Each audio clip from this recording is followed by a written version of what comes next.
Hey there guys, SNDWZX here. I hope my audio on my mic isn't too loud, and I'm hoping you can also hear the gameplay in the background. I'm letting my microphone hit the orange area on OBS, so I'm not quite sure how loud that's going to be, because it's not hitting red yet, so it's not peaking, but it's getting pretty close. If you don't understand what any of that means, I don't know what to tell you. Anyway, welcome to the Ash power scaling video. We're not talking about Ash Ketchum himself. We all know that Ash Ketchum is actually more powerful than Arceus himself, as he's proven on multiple occasions. But, so yeah, that wouldn't even be fair, like a fair comparison. Ash actually solos all of Fiction. He lifted what was essentially a black hole in his hands, which is Cosmog, because... And to think, Lily can carry that thing in the bag. Pretty crazy. I gotta say, pretty crazy. But in reality, we're here to power scale his Pokemans. That's right, his Pokemans. His slaves.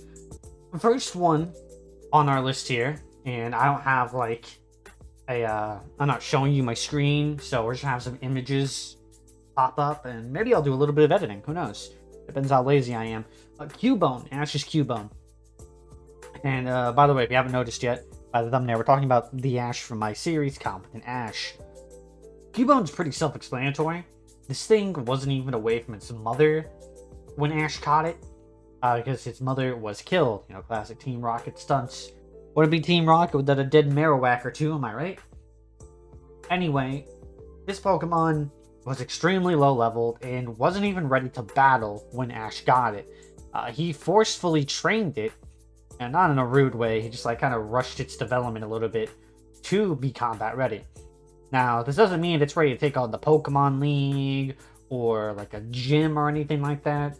However, it's a lot stronger than your beginning wild Pokemon that you would find around Route 2, Route 1, etc.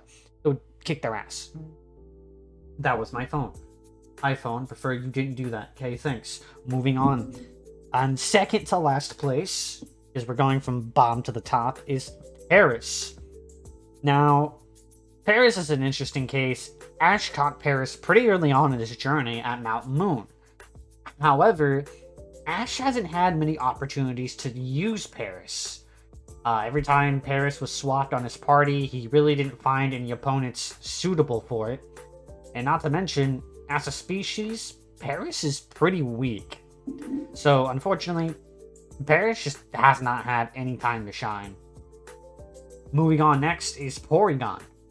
Now, this is actually one of the Porygons Ash used during that Cyber episode where all the PCs were failing. It has very little battle experience, and unfortunately, its level is too low to have a very diverse moveset, which really helps Porygon, especially when it evolves. So, while Porygon is probably a lot stronger than Cubone, well, it is a lot stronger than Cubone or Paris, and it might be even stronger than future entries. It's just too inexperienced, and Ash also just doesn't have much experience with it to be put much higher. In fourth place, well, fourth from the bottom, maybe I should have numbered this backwards, is Beedrill. Now, you all will know, Beedrill was Ash's, fourth Pokemon. And the issue with Beedrill here is that, first of all, it has no ranged attacks. All of its attacks are with its stingers. This puts it in a heavy combat disadvantage, because if someone, say Ninetales, were to use Flamethrower, Beedrill's going to have trouble getting in close, because it has to actively dodge. On top of that, just like Paris, despite having it for quite a while, Beedrill does not have a whole lot of combat experience. Because, again, Ash just hasn't had many opportunities to use Beedrill. And, again, it's a weak species. And you're going to notice that a lot in these lower tiers, is that they either don't have a lot of battle experience, or as a species, the Pokemon's weak.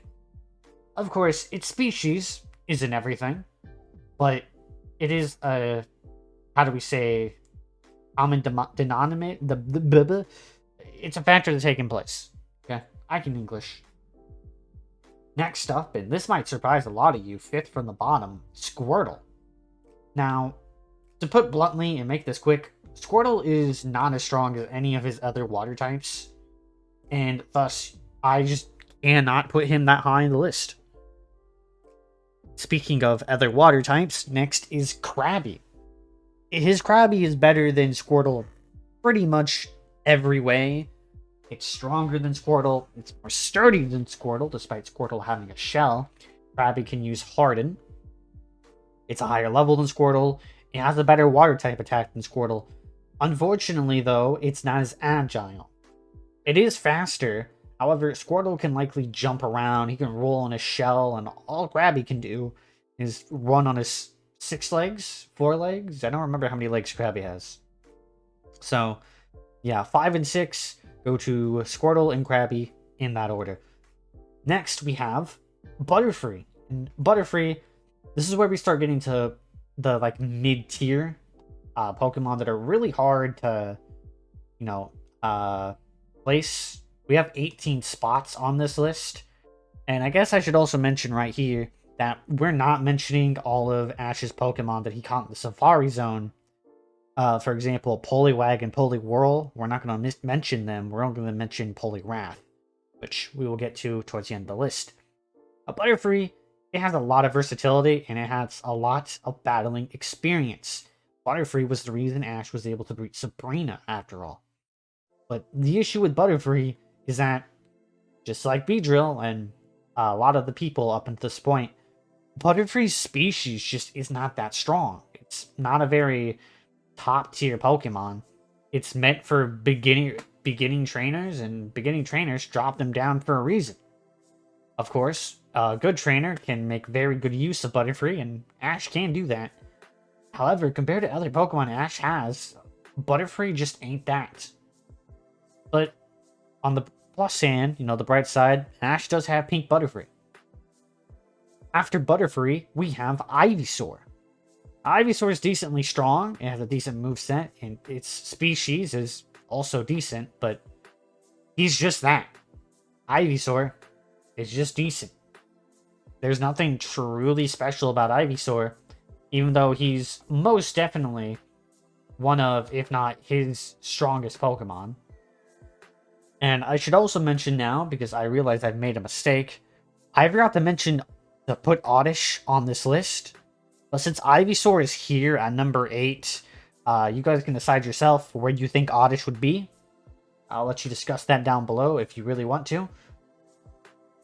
So after Ivysaur, at number 9, we have Seaking. And although Seaking is much stronger than anyone up until this list, and Seaking is even stronger than some of the entries after this one, Seaking can't do anything outside the water. And because of this, it also has no ranged attacks. When it's battling in the water, the only place it can battle, it has to try to ram it with a horn attack.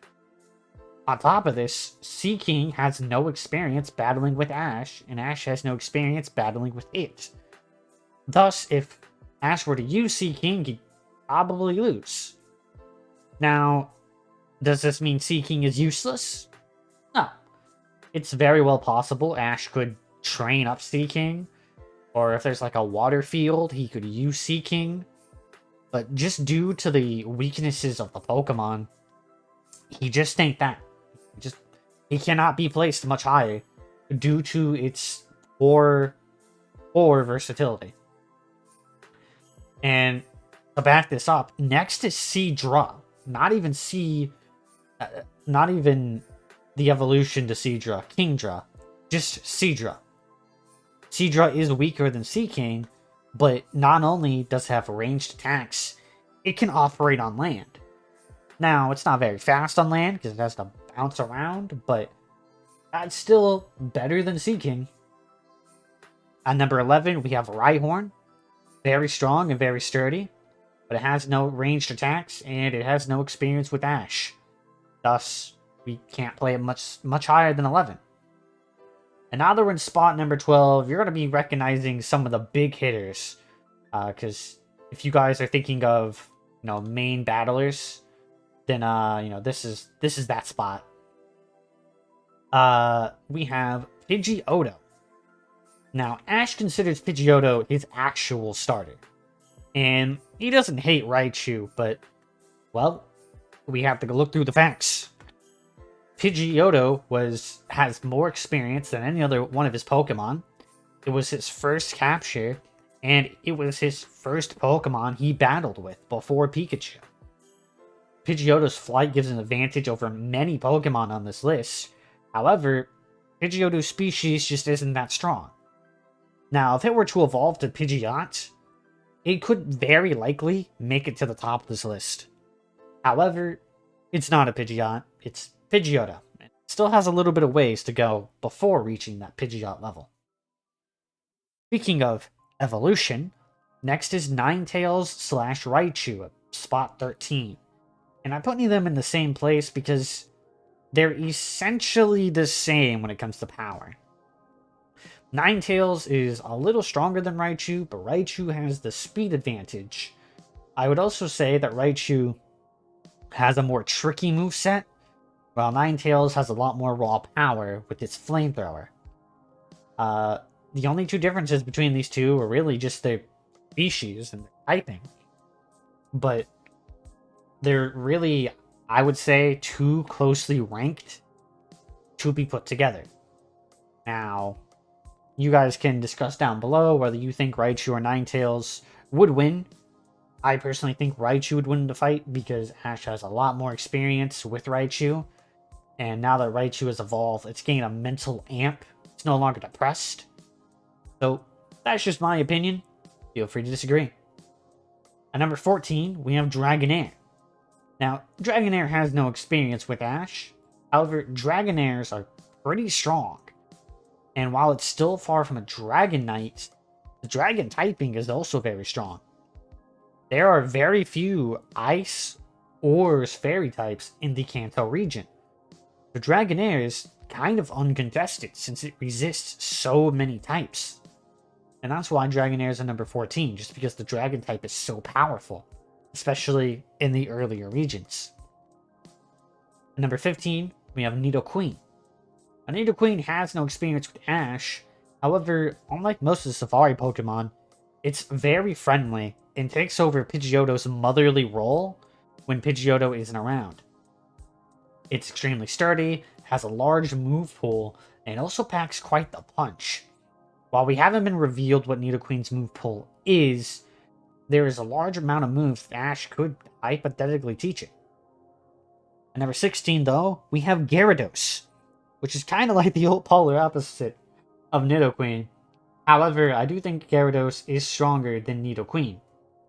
The reason it's not in top place, and why the two Pokemon above it are above it, because we only have two more left, is because Gyarados is 4 times weakness to electricity, and the fact that it's probably going to be in the water, which conducts electricity. I just can't place it in the top. That's a massive weakness that can't be overlooked. Number 17, we have Poliwrath, Ash's most powerful water type, because he has quite a few. Now, Poliwrath has no experience with Ash, however, it's faster than Gyarados while having a comparable power level. It has more range, and it has better speed on land. You could argue that Gyarados might have better speed underwater, but Poliwrath has his limbs, which will give it much more versatility. And finally, at the top of our list, we have Aerodactyl. Now, you might be surprised, or maybe you're not, that Aerodactyl is at number 18, the top of the list. I mean, this thing just hatched not too long ago, or, well, revived. And this is true. Even though Aerodactyl is particularly young, it has shown amazing potential and power. It has a great moveset, and it can fly faster than Pidgeotto, and when mentioned with Pidgeotto, having the ability to fly is extremely useful. We also gotta mention that this thing is on par with Ash's other Pokemon. It's never even been trained. This thing has basically done nothing. And it flies all the way across the region to, another city by itself without stopping. This thing has amazing stamina.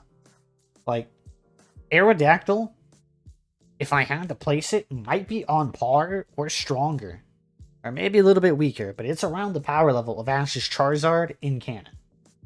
At least, in my opinion. You guys can feel free to agree or disagree. It's up to you. This is a what if, however, and it's a community open what if. You know, you are allowed to have your own interpretations of things. Of course, my word is final, but you know, you're still free to take guess. Now, I did forget Sandshrew, Oddish, and now that I'm scrolling through the list, that's it. I did forget Sandshrew and Oddish, but Oddish is weaker than Ivysaur, which is at number 8, and Sandshrew is weaker than Rhyhorn, which is at number 11. So while I did forget to mention them, they're pretty low on the list. I guess I'll mention Sandshrew now, even though I don't have anything written down. Sandshrew, just, again, not a lot of battle experience. And this is a problem due to how many Pokemon Ash has and how often he switches out.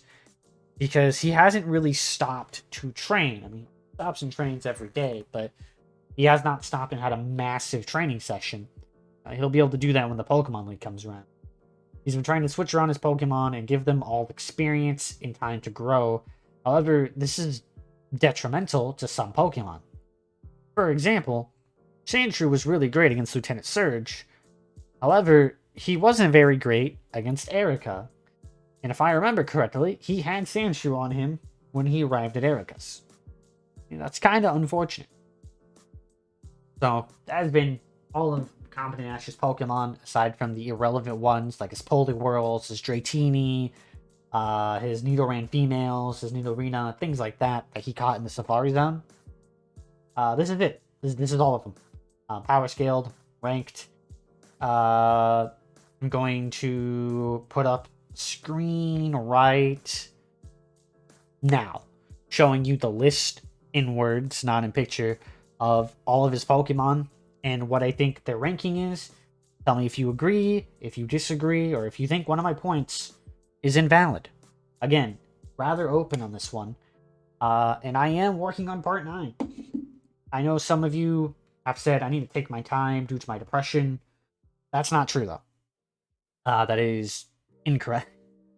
I do need to eventually get working. I'm no longer depressed. I'm kind of mopey, kind of mellow. I am back with my WUV, which is the reason I was depressed for 2 months. However, I'm feeling better now. However, I am planning to making some changes soon. Go to the Discord down below. I'll leave a link. It's connected to my gaming channel and this channel. However, if you make it to a super member, which isn't very hard to do, you just gotta be active, then you get reviews, you get spoilers. If you want them, I mark them as spoilers, so you don't, you won't get spoiled automatically, as well as previews and progress of all of my work. So if you're looking for, to see where I am on Competent Ash, well, it's there. Hell, I have a whole section on Charmander dying. Alright, if you want to come talk to me about the fact that I killed Charmander still, because there was a lot of people upset with me when I did that, hop by the server. I have a whole section for that. You do not like how much I hate Misty and how much I would quite easily call her the B word. Right there. It's talk about specifics. So, yeah. Until next time, goodbye, and I hope to see you on the Discord server where we can chat it up, maybe exchange some ideas.